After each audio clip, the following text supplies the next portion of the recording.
Next is from Natalie Tomado, Philippine Star. Vice, ang question niya for you is, can you share the extent of your role in choosing the cast members, kung meron, and any particular special reason that made you excited to work with them? Especially the first-timers. Simula pa lang, actually wala pa kaming buong concept. Ang request ko lang agad talaga, si Gladys at si Jong. Kasi, ito na yung, hindi pa po yung concept, pero gusto na namin, lahat kami gusto namin, hindi lang siya comedy movie. Gusto namin drama comedy. So, alam ko simula pa lang na kailangan ko ng tulong. So, hihingi ako ng depende ako sa tulong dun sa mga malalapit agad sa akin. So, si Gladys at saka si Jong yon. Kasi very close ako sa kanilang dalawa. As alam ko, ang galing-galing nila sa drama. So, hindi ako mahihiyang humingi ng saklolo at alam kong susuportahan nila ako. Yung kay Eugene, actually si Eugene ang ayoko muna siyang ka-join. Kasi promise, nung si Direk June kasi, syempre may personal relationship siya. Direk, ikaw na magpaliwanag. Si Direk June, gumamit ng friendship card para kunin si Uge. Kasi gusto niya talaga si Uge for the role. Ako sabi ko, ayoko pa kasi meron akong dream na project na kasama si Uge. Sabi ko, ayoko kasi meron akong gusto na yung dalawa kaming bida. Yung dalawa kaming bida. Kaya ayoko muna kasi una, nahihiya ako kay Eugene. Sabi ko, nahihiya naman akong yung support, di ba? Gusto ko dalawa na kaming bida. Yung parang, at saka sabi ko, kung makikita na kami rito, baka ma-preempt yung plano ko. Gusto ko may pasabog kami dalawa ni Oge, yung walang yaan kaming dalawa sa isang pelikula, yung ganon. So, ang generous niya. She didn't mind na, support ko si Vice, okay. Ganon, kaya ang masyadong mahal, tag dito, itong pelikulang to talaga, natatouch ako tuwing pinag-uusapan. Kasi iba siya iba yung pagmamahal nila, iba yung pagmamahal ko dito sa movie. Iba rin yung pagmamahal ko at yung pagmamahal na nakuha ko mula sa mga kasama ko. Grabe. Grabe sila sa akin dito. Grabe nila ako minahal at sinuportahan. Grabe sila. Meron silang balak lahat sa akin. Parang lahat sila pre-project nila ako. Lahat from the director to my co-stars, parang lahat sila may project sa akin. Parang pina-project nila ako. Yung gusto nila, may gusto sila sa akin na makita ng mga tao pag pinanood nila yung pelikula. And with that, Direk, ano yung gusto mong makita namin kay Vice sa pelikulang to? Siguro ang pwede kong ikwento is how I approach the entire shoot, this being our first collaboration. I already mentioned this earlier that I just really wanted to be surprised.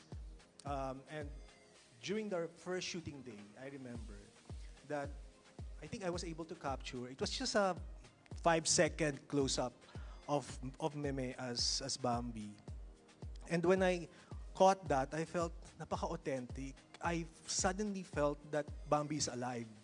Nakuha talaga yung core nung character. Kasi syempre nung nagsisimula, ano ba to? I know what's expected from me to come up with a film that's entertaining, but at the same time fresh, but at the same time, it should be a true Vice Ganda movie, but it has to also have to have my own touch. But it's a lot. Parang the pressure was there, but on that first day, I let go of the pressure and I just decided to embrace the process. Kasi nakita ko yung authenticity ng character and I felt that if we could just stay true and stay grounded to this authenticity until the end of the filming process, we might be able to come up with something special. And I think that's what we're all able to achieve. A story for the family, and in terms of how the audiences are going to see Meme, I think they're going to see Meme in a new light. Familiar pa rin, ito pa rin yung Vice Ganda na minahal ninyo, pero mas marami pa kayong mamahalin sa kanya ngayon. Doon sa pinakita ng trailer kanina medyo different, naninibago kami.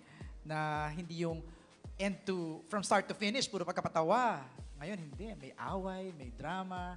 So, nakakapanibago talaga. Nakakapanibago. Sa script pa lang nung nabasa ko, nakakapanibago. Sa set, nakakapanibago. Ibang-iba. This is a brand new experience sa akin na napakaganda.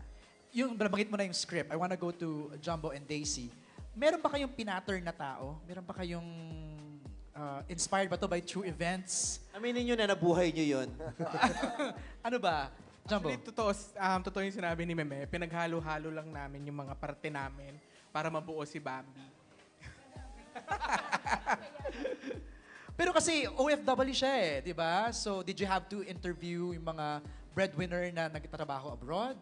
Yes, we did a lot of research and interviews. Marami kaming nakausap na mga breadwinners na Yeah. international Filipino workers din. Right. Just like Bambi.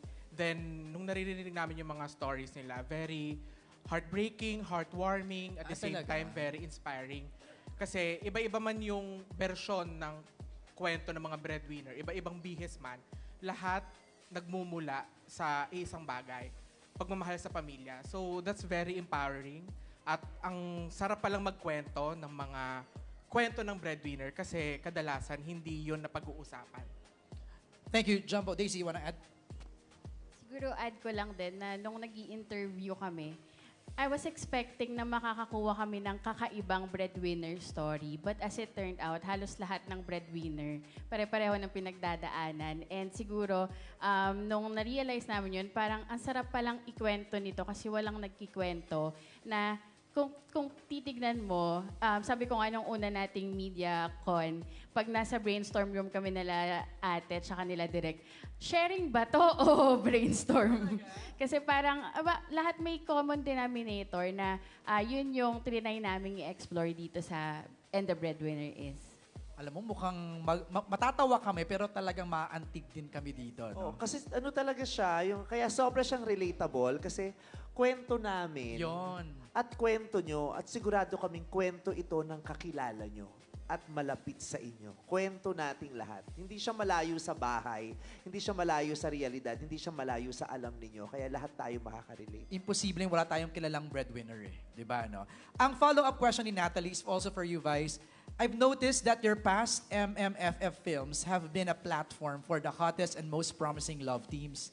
Can you share ano yung nakita mong strength and unique charm ng Mathon or Snoreen? Charming naman talaga sila. Nag-work yung kanilang partnership dun sa mga una nilang mga series. At saka magaling talaga. Maris is very talented. 'Di ba? Hindi natin pwedeng i-discount 'yon o disregard. Talented talaga si Maris. Si Anthony Jennings naman, hindi natin pwedeng i-deny na meron din siyang kakaibang brilyo pag pinapanood niyo sa mga sa screen. Kaya nung sinabi ng management at ng star na isama natin tong sabi ko, let's go. Sabi ko, isama natin sila. Go ako agad. Kasi kahit si Maris, noon pa yan lagi siyang kasama sa movie ko pero hindi natutuloy. All right. Thank you, Vice. Our next question is for Direct June from Chad of Manila Feed. Marami na kayong hit comedy movies pero Direct, how different or challenging ang gumawa ng isang Vice ganda na pelikula?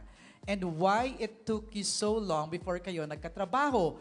Before nyo gawin ang movie, ano ang request ni Vice sa'yo? So it's a three-part question no? So yung una muna, how challenging is it is? It's definitely challenging because we're telling a story that is going to reflect the situation of so many Filipino families. But at the same time, we want it to be entertaining. And at the same time, siguro, more than anything, my concern was, how do I help Meme embrace the character in a way that she's also going to feel very comfortable?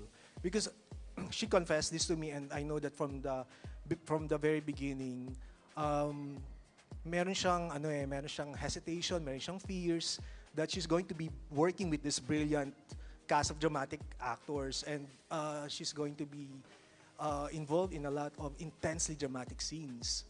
But believe me when I say that Meme is a brilliant actor. Hindi niya lang na-realize yun, hindi niya lang pa na-embrace yun. And kasi paniniwala ko rin, and this is something I always say in my workshops, when you witness a comedian cry, is also the time that you witness true devastation. Alam niyo, yung kapag isang komedyante ang nagpaiyak at naiyak ka doon, mawawasa ka. Parang si Tito Dolphy dati, ilang na naman yung dramatic films niya, di ba? Tatay Kong Nanay, Markova. But those are the performances that stayed with us. And si Meme possesses that same kind of power. And as Bambi, she's funny, she's delightful, she's really funny. But at the same time, she's also heartbreaking and affecting. And to be able to balance those extreme emotions, it's no joke, hindi madali yun. And I can honestly say that Vice Ganda delivered and accomplished it with absolute mastery. Pero Vice, ang tanong, were you scared to get out of your comfort zone? I wasn't scared to get out of my comfort zone. I was scared to not deliver. So okay kang... Okay akong lumabas. Ang kinakatakot ko, yung hindi ko ma-deliver at hindi ko mapanindigan. Kaya I had to make sure na ma-deliver ko to at mapaninindigan. Kaya kalakip nung takot ko, kailangan kong kumilos. Kaya nag-request ako kay Direk June. Ano yung request ni Vice sa'yo? Yun ang tanong dito, before nyo gawin yung project. Nag-workshop kami. Nag-workshop What kami. kind of workshop? One day, one-on-one workshop. Okay. Yun, kasama siya and si Tita Malu. Yeah. Sabi ko, hindi ko kayang humarap dito sa mahuhusay ng mga aktor na to nang wala lang, nang yabang lang yung bit-bit ko. Hindi. I was so insecure and I thought it was okay. I acknowledged my insecurity at sabi ko, I needed to do something kasi alam ko namang merong lacking sa akin eh. 'Di ba? Kayang-kaya ko na magpataway, gamay na gamay ko na 'yun eh, 'di ba? Kayang-kaya kong mag-adlib, kayang-kaya kong sumama sa pag nagbe-brainstorm sila at meron akong maibibigay. Pero yung drama, this is something new, kaya kailangan simulan ko siyang maunawaan. Kailangan meron akong matutunan, kailangan meron akong maihanda sa sarili ko, sa katawan ko, sa utak ko, para pag dumating ako doon, hindi puro yabang lang yung bit-bit ko. Kaya it was a humbling experience kasi I knew for a fact na since day one, nung nakasama ko silang lahat, hindi ako ang pinakamagaling sa set na yon. At kaya kailangan kong atupagin yung matulungan ko yung sarili ko para at least makasabay man lang sa husay nilang lahat. Tita Malu, baka pwede ka mag-share? How was that workshop with Vice? Napaka-espesyal. Naiyak ako. Oo, kasi alam mo yon, parang paghuhubad ng kaluluwa. So, maganda yon. Unang-una, ang ikinatuwa ko talaga, alam mo yung pagiging makatotohanan. Yung pag-amin sa ano ang meron ka ngayon, anong strength mo, anong weaknesses mo, ano ang gusto mong gawin. So it was a choice. It was a decision. And thank God that I am instrumental, no, sa kanyang pag-explore, sa kanyang discovery. At yun, ramdam ko talaga yung kailangan kasi yung kaibuturan, yung honesty, kasi lahat naman dyan kailangan manggaling sa isang katotohanan. Lumabas yun. So, doon talaga nabuksan siya kung madali yung comfort zone. Then it became uncomfortable kasi may uncomfortable moments sa workshop. Pero na-transcend, nalampasan at nakikita natin at sa tulong din syempre, andun din si Direk, yung yung path na nagabayan ng mahusay, ng malinaw, mahusay at buong damdamin at totoo. At alam ko, nagtagumpay talaga sila. At makikita nyo yan. Pagdating ng Pasko, yung revelasyon na yan. Nice. Sa bagong Vice Ganda. Kaya ang sarap din na, ang swerte ko kasi, bago pa gawin yung pelikula, nandun na si Direk at saka si Tita Malu to equip me bago ako magsimula. At sobrang laking biyaya na hindi lang ko siya kasama bago gawin, kasama ko siya habang ginagawa kasi nasa cast siya. So nandun siya to guide me all the way para abangan yung mata ko, abangan yung kinikilos ko, abangan... So nandoon siya, kaya napakaswerte ko. At ang swerte ko rin na siya yung tumulong sa akin, siya yung nag-workshop sa akin. Ang swerte ko sa kanilang dalawa. It was very hard at that time. It was very hard. Yeah. Na, okay na, nagawa na. Nagawa naman. So, Kasi okay share na. naman, kasi nung sinabi niya yung paghuhubad ng kaluluwa, parang, nung nag-workshop ako sa kanya, that was the time I was about to restart my therapy. Yun yung time na magsisimula ulit akong mag-therapy. So, nung win-workshop niya ako, durog ako nung mga panahon na yun. Durog ako, pero hindi ko siya na-address. Durog ako, pero hindi ko siya nakikita kung gaano siya kadurog. Natulungan nila ako dun sa workshop. Kasi nailabas ko yung mga nasa sa loob ko na nandito lang, hindi ko napapakawalan kasi hindi ko alam kung paano. So, natulungan din nila ako. Natulungan nila ako. Kaya mahal ko to kasi lahat sila, kasi hindi ko lang sila nakasama sa professional. Personal talaga yung nangyari sa amin dito sa And the Breadwinner is, kahit yung shooting namin, yung paggawa ko ng pelikula, naging bahagi siya ng therapy ko. Kaya maraming salamat. Ganda. Natapos ko yung pelikula ng napakaganda. I thought we were very successful doing the movie. And also, naramdaman ko na ang successful ko din na nagawa ko yung therapy ko habang ginagawa ko yung pelikulang to. Parang pareho ko siyang napagtagumpayan. Kaya thank you, Lord. Thank you. All right, before I go back to Jumbo and Daisy, no, Jong, may tanong lang dito na may bardagulan ba with Vice na makikita namin sa movie similar sa trending na kulitan nyo sa Showtime? Parang may bardagulan ng dalawa, si Ate Baby. Ah, talaga? Oo, mas sila. Oo, on and Malala off. eh. Oo, Pero meron din kami. meron din, pero mas yung seryoso. Yung seryoso. Yun yung minsan hindi nakikita rin sa Showtime eh. Yung paano kami kung seryoso kami. Oo, tama. Sila Lassie, MC, meron din. Kasi si Lassie nakikita namin nagbabardugo lang kay ni Vice eh. Kami ni Vice ang may bardagulan, pero kami, love, love, love. Ay! Seryoso yung namin, yung pag-ibig namin sa isa't isa. Kasi nga mag-asawa sila dito. O, diba? Sabi ko sa inyo, comedy to eh. Kasi nga mag-asawa sila. Yung in love kami sa isa't isa, promise. Yung gano'n. Oo, Grabe in love. naman. Pero malala, yung bardahan din malala. Kasi si Lassie, sa Taiwan pa lang, sa trabaho ko pa lang, kasama ko na siya. Kaya yung pamilya ko nakasama ko lang sa Pilipinas nung umuwi. Pero si Lassie, magmula Taiwan hanggang sa Pilipinas, kasama ko siya. Hindi ba na-insecure si MC no na parang si Lassie ang kasama mo sa mga major Masyado scenes? daw kasi ako mabigat para sa aeroplano. Hindi, walang ganun sa amin. Yes, wala. At saka nung nalaman niya kasi magkasama sila ni Lassie sa kwarto sa Taiwan, sabi niya, dito na lang ako sa Oo, Pilipinas. yes. Ayaw niya rin. Mas okay. Alright. Going back to Jumbo and Daisy, no, parang ano yung naging inspiration nyo in writing the story to make it relatable? I know the topic is already relatable, pero paano nyo pa yung nilatag? Nung binubuo namin yung kwento, medyo naging madali for us in a way kasi breadwinners din kami. So, natural na lumabas sa amin yung kwento. I remember, may tinanong si Daisy sa group namin. Sabi niya, bilang breadwinners, what's the craziest thing na kaya mong gawin para sa pamilya mo? So, hypothetical question lang. Tapos, sinagot ko, ako, siguro kaya ko magpanggap na patay para makakuha ng life insurance money. Kasi di ba, minsan kapag short ka, parang kung ano na yung tumatakbo sa isip mo, pwede ko ba ibenta kidney ko, ganyan, ganyan.